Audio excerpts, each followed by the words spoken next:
నమస్తే అండి. నమస్తే. ఎలా ఉన్నారు సార్? ఫైన్. వండర్‌ఫుల్. పోయినసారి మనం ఇదే సంవత్సరం ఇదే సమయంలో బహుశా అనుకుంటాం. అవును. ప్రపంచ మొదటి ధ్యాన యజ్ఞాన్ని అద్భుతంగా ఇంటర్వ్యూ చేశాం మనం. అవును. ఎలా జరిగింది సార్ అప్పుడు? Grand success. అవునా? అంటే పీఎంసీ నిర్వహణలో జరుగుతున్న ఫస్ట్ యజ్ఞం last year. Last year correct. First అవును. యజ్ఞం. అవును. కొంత ఎక్స్‌పీరియన్స్ గెయిన్ చేసాం కాబట్టి ఈ సంవత్సరం రెండో సంవత్సరం. రెండో సంవత్సరం. రెండో యజ్ఞం అయింది. ఓకే. అది గతంలో ఏదైనా చిన్న చిన్న పొరపాట్లు ఉన్నా అవన్నీ రెక్టిఫై చేసుకుని ఇంకా సక్సెస్‌లో ఒక అడుగు ముందుకు వేయటానికి ఓకే. మంచి ప్లాట్‌ఫామ్. వండర్‌ఫుల్. సో ఎందుకు పాల్గొనాలి సార్ ఈ ధ్యాన మహాయజ్ఞంలో? బేసిక్ ప్రశ్న. అంటే మన అనాదిగా చూడండి, అది సార్. త్రేతాయుగమా ద్వాపర యుగమా అనేది లెక్కేసి ఇది కలియుగం కదా. యజ్ఞాలు దేనికంటే యజ్ఞము అని అంటేనే లోక కళ్యాణానికి దారితీస్తాయి. యెస్. కాబట్టి ఎవరైనా చేయొచ్చు యజ్ఞం అనేటటువంటి, అయితే లోక కళ్యాణం అది. సో ఈ రెండో ధ్యాన మహాయజ్ఞం ఎలా ఉండబోతుంది? ఇంకేమైనా కొత్త అంశాలను చేర్చారా? ఎట్లా ఉండబోతుంది? చేస్తామండి. కొత్త అంశాలు కూడా కొన్ని వస్తాయి దీనిలోకి. Okay. ఎందుకనంటే ఇప్పుడు అంతకుముందు మనం ధ్యాన మహాయజ్ఞాలు 99లో మొదలైనవి మనకి. పత్రికారి ఆధ్వర్యంలో 99లో మొదలుపెట్టిన ధ్యాన మహాయజ్ఞాలు అప్పటికి లాస్ట్ ఇయర్ వరకు కూడా ప్రతి సంవత్సరం జరిగే ధ్యాన మహాయజ్ఞంలో రోజు 3 గంటలు అఖండ ధ్యానం చేసేవాళ్ళం. 3 గంటలు ఏకదాటిగా అన్ని వేల మందితోటి.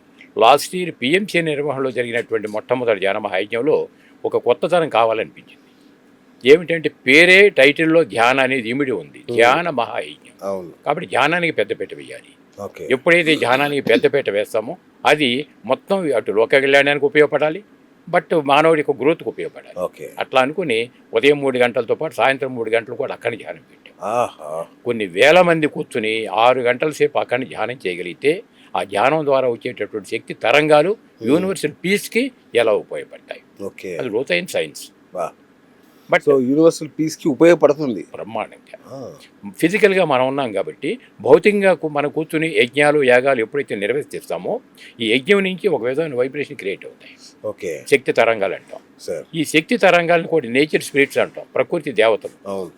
అవేం చేస్తాయి, ఈ వెలువరించినటువంటి ఈ శక్తి ప్రకంపనాలని ఓవరాల్ భూక్షేత్రం మొత్తం మీద కూడా ఎక్కడెక్కడ ఏం కావాలి ఏంటంటే అవి చూసుకోవాలి. ఓకే. నిర్వహణ మన పాత్ర మనదే, నేచర్ స్పిరిట్స్ వాటి పాత్ర వాటి.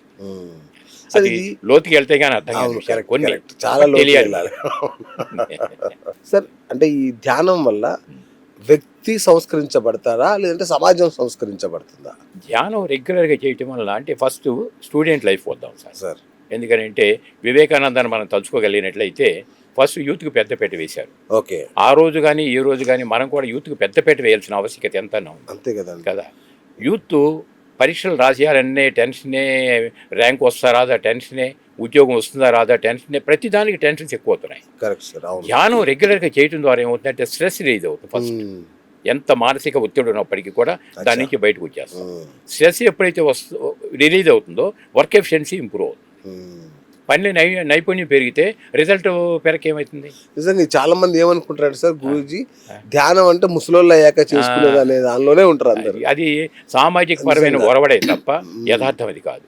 యథార్థం చిన్నపిల్లల నుంచి కనుక ధ్యానం ఎప్పుడైతే ఉంటుందో, వాళ్ళ స్ట్రెస్ ఎప్పుడైతే రిలీజ్ అయిపోతుందో వాళ్ళకి మెంటల్ మెచ్యూరిటీ కూడా వస్తుంది, ప్రశాంతత వస్తుంది. కరెక్ట్. ఒకసారి మన మైండ్ కనుక మనం ఎంప్టీ చేసుకుంటే దాంట్లో ఏం కావాలంటే నింపుకోవచ్చు. ధ్యానం ఏం చేస్తుందంటే మన మైండ్ని ఎంప్టీ చేస్తుంది. ఇది సూపర్. మైండ్ ఎప్పుడైతే ఎంప్టీ అవుతుందో ఏ సిలబస్ కావాలంటే ఆ సిలబస్ దానిలో నింపుకోవచ్చు. అందువల్ల స్టూడెంట్కి ఆ విధంగా బెనిఫిట్. పెద్ద అయిన కొంది కూడా ఒకటి, నేను కరెక్ట్గా ఉంటే సమాజానికి నేనేం చేయగలుగుతాను చేస్తాను. బట్ నా ఆరోగ్యం, నా మానసిక స్వస్థత నాకే తెలియదు అనుకోండి, సమాజాన్ని నేనేం చేయగలుగుతాను. కరెక్ట్. కాబట్టి వ్యక్తి ఫస్ట్ పర్ఫెక్ట్గా రావాలి. అటు దేహపరమైన ఆరోగ్యం కావాలి, మానసిక పరమైన ఆరోగ్యం కావాలి, సామాజిక పరమైన ఆరోగ్యం కావాలి. ఇప్పుడు ఇవన్నీ ఎప్పుడైతే ఉంటుందో మనిషి జీవితం నిశ్చింతగా ఉంటుంది. Right sir. అంటే ఇప్పుడు అంటే మన పిరమిడ్ సొసైటీ ద్వారా ప్రపంచవ్యాప్తంగా ఎన్ని జరుగుతున్నాయి కదా ధ్యాన మహాయజ్ఞాలు, ఈ ధ్యానం కోసం అనేక కార్యక్రమాలు.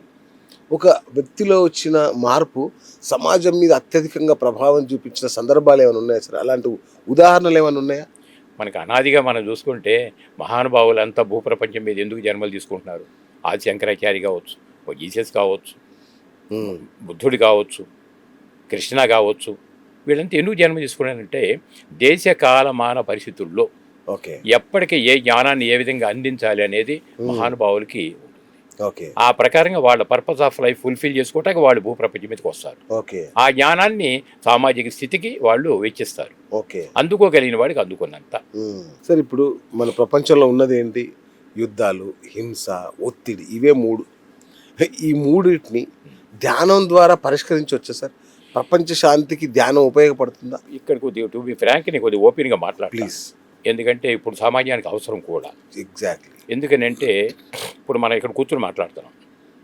మన చుట్టూ కొన్ని శబ్ద తరంగాలు ఎలా ఉన్నాయో కొన్ని దృశ్య తరంగాలు కూడా ఉన్నాయిగా. కానీ మన చెవితో మనం వినలేము, మన కళ్ళతో మనం చూడలేము.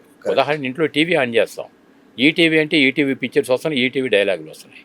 నచ్చలేదు జెమినీ పెట్టాం, జెమినీ డైలాగులు వస్తున్నాయి, జెమినీ దృశ్యాలు వచ్చేస్తున్నాయి. ఎలా మార్పు చెందుతుంది కదా? కరెక్ట్. అట్లాగే ఇప్పుడు మనకేంటి, ఇప్పుడు అడగండి, ఇప్పుడు మీరు అడిగింది ఏంటది? ప్రపంచ శాంతి కోసం అంటే ఇప్పుడు ఈ యుద్ధాలు, హింస ఇవన్నీ ఏదైతే ఉందో ఇవి ధ్యానం ద్వారా పరిష్కరించబడతాయి. ఇప్పుడు ఇందాక మనం అనుకున్నాం కదా, జ్ఞానం యొక్క శక్తి తరంగాలు వరల్డ్ పీస్కి ఎలా ఉపయోగపడతాయి, ఏ శక్తి తరంగాలు అయితే ప్రపంచానికి శాంతికి ఉపయోగపడతాయని అనుకుందామో, టు బి ఫ్రాంక్ ఓపెన్గా మాట్లాడాలంటే వాళ్ళ ప్రపంచం మొత్తం మీద మానవుడికి ఆహారం కింద ప్రతిరోజు కొన్ని కోట్ల మూగజీవాలు బలైపోతున్నాయి.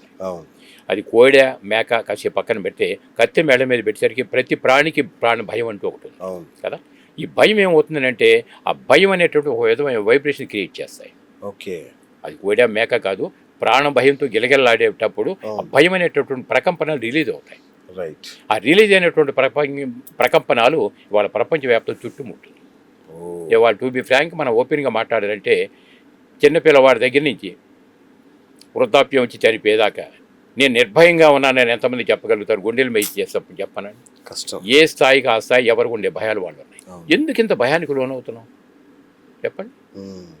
అడవిలో తిరిగే మూగజే వాళ్ళ దగ్గర నుంచి దేనికి అంత భయం లేదే? అసలు వేటికి లేదు. ఒక పెద్ద పులి ఒక జింకని వేటాడుతుంటే వేటాడే మూమెంట్లో ప్రాణమైపోతుంది, ఆ కాసేపే తప్పించుకునే ప్రయత్నం చేస్తుంది తప్ప తర్వాత స్వేచ్ఛగా ఉన్నాయి, హ్యాపీగా దేని పరిధిలో వ్యవహరిస్తున్నాయి. ఒక మానవుడు మాత్రమే పుట్టిన దగ్గర నుంచి చనిపోయేదాకా ఎందుకు భయంలో నలుగుతున్నాడు? భయం, ఒత్తిడి. అంటే ఆ ప్రకంపనలు ప్రపంచవ్యాప్తంగా చుట్టుముట్టున్నాయి. అందువల్ల ఈ హింస కూడా భారతదేశం వరకు మనం చూసుకోగలిగితే ఆంధ్ర తెలంగాణలో మరింత ఎక్కువగా ఉంది. శాకాహారుల యొక్క పర్సెంటేజ్ లెక్కేస్తే ఆల్మోస్ట్ ఒక 2% కంటే ఎక్కువ ఉండిపోవచ్చు. 2% శాకాహారుల పర్సెంటేజ్ ఒక ఆంధ్ర తెలంగాణలో. బట్ నార్త్ ఇండియాకి వెళ్తే అది 20 అయింది, 30 అయింది, 50 అయింది. ఎందుకంటే కొన్ని జాతులు సపోజ్ జైన్ కమ్యూనిటీ పూర్తి వాళ్ళు, అలాగే గుజరాత్లో పూర్తి నిషేధం. అంటే అక్కడ ఇంకా పర్సంటేజ్ ఎంత ఎక్కువైపోయింది అక్కడ. అందువల్ల మనకు కూడా పత్రిక ఏం చేసేవాళ్ళు అంటే మొదట్లో ధ్యానం బాగా చేస్తే ఏం కావాలో అవన్నీ ఉంటాయి మనకి, ఏం అక్కర్లేదో వ్యసనాలు అవన్నీ వెళ్ళిపోతాయని చెప్పారు. తర్వాత ఆయన కూడా ఒక 4-5 సంవత్సరాలు స్టడీ చేశారు.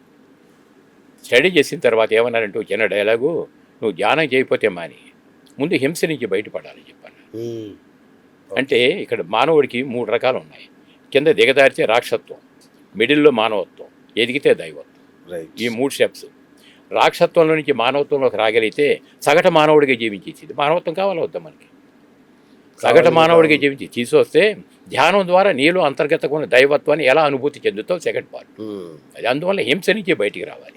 అందుకనే పిఎస్ఎస్ మూమెంట్లో ప్రతి చోట ఇంత శాకాహార ర్యాలీలు ఎందుకు చేస్తున్నాం అంటే పబ్లిక్ ఒక విధమైన ఇది క్రియేట్ చేయాలి, జనాన్ని చైతన్యపరచాలి.